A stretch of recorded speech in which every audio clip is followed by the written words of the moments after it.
The second album, I've got it here, Sing My Heart Out, was released back in September to critical and commercial acclaim. And now you're headlining your own tour, and I'm told it's going to be a big, big show.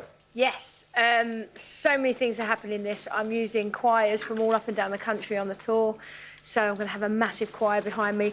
Also, every single tour date all over the UK, it runs over 3 months, has got a singer that not necessarily made it, needs a foot up the ladder. Okay. Just gone round finding all different entertainers to give them a bit of a taster of, you know, what's to come for them. Because I think you go to a social club or a pub and you see a singer that's sat in the room and everyone's talking over, and it really frustrates me because there's some really cracking singers out there, and I found some gems, I have to tell you. So you're going to outdo Simon Cowell then? You're going to get those on tour? Yeah, you know what? It would be great, but I just want to give somebody else a chance. And if they upstage me, so be it. I'm just letting them have my audience and upstage me. Happen. I am told that your mum is going to be joining you on stage. Yes. Is that right? My mum is coming on stage because she's in a Jackie, choir. Yeah, Jackie. She's backstage. Hi, Mum. I saw her. Yeah. She is. She loves to sing, and when I did Sing My Heart Out, the music video for it, my mum is just behind me to the left, and she wasn't singing the right words. Bless her. But was she going to join you solo or? No. There's rock choirs all over the country, and she's in one, and she's going to be in the choir, and yeah, so they're going to be supporting me in Dartford, and my mum is going to be just over my left shoulder, which is where I like her to be. Now, in terms of electrical items, do you plug your own microphones in, or do you have a roadie to do that for you? No, I get someone to do that for me as well. Yeah, I'm not very good with things that are electrical, I have to say. Yeah, I'm not very clever. Now, you're going to give us a little taster from this album. What are we going to hear? OK, so there's a song on the album called No Tomorrow, which was written by a wonderful guy in America called Steve Dorff, who wrote Through the Years by Kenny Rogers. He's written songs for Whitney Houston, Barbra Streisand, Celine Dion. And he wrote this song. I fell in love with it, went over to LA last year and recorded it. In fact, I'm going to sing it in a show in LA next month. So he's an incredible guy. The song is just written for me. It's kind of a tribute to my husband, who's at home now. Hi, hubby. Is he going to be on the road with you or not? He will probably bring the kids along to some of the dates. My youngest, who's 2, she's like my biggest fan. I was on Loose Women on Friday, and she was literally... What? Never heard of it. What's it like? She was saying, Mummy, Mummy, Mummy singing, Mummy singing. She was jumping up and down. She loves me singing. My eldest is like, yeah, whatever. Let's have some quick questions from you guys. Then I'm going to talk about Chicago. So, what do you have on your rider, then? Everyone wants to know what's on your rider. What, a blue bowl of Smarties? Do you know what?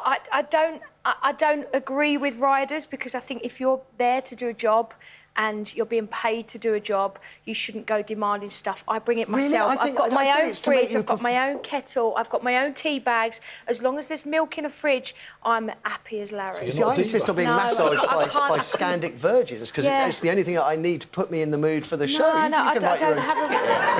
I'll bring my own. Bring your own. If you want it, bring your own. Some poor person's got to go out and sit there and pick out black wine gum.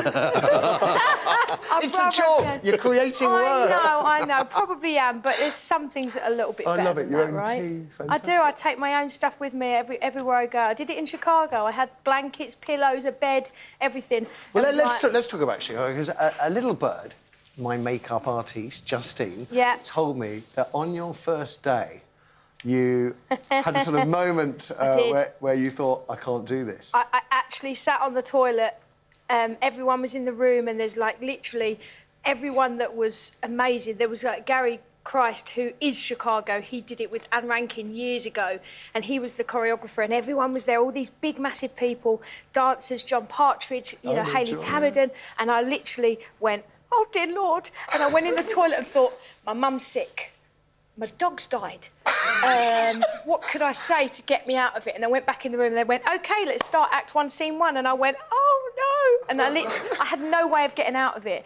And I didn't actually believe my character until 3 months in, because I actually took that long. What were you afraid of, the dancing or just performing I'd never done acting, so to pick up a script and learn it with people that had been to university and college for years, I felt so small. Did you enjoy it in the end? I loved it. I've got the bug. I have got the bug. There's so many shows I want to do. Chris Keys, I want to do Les Mis, just to let him know on the camera there. I'd love to meet Madame Thénardier in Les Mis. I'd love to do so many shows. So what was your fear that you got over there? Was it just because you hadn't done it before? I think it's learning lines.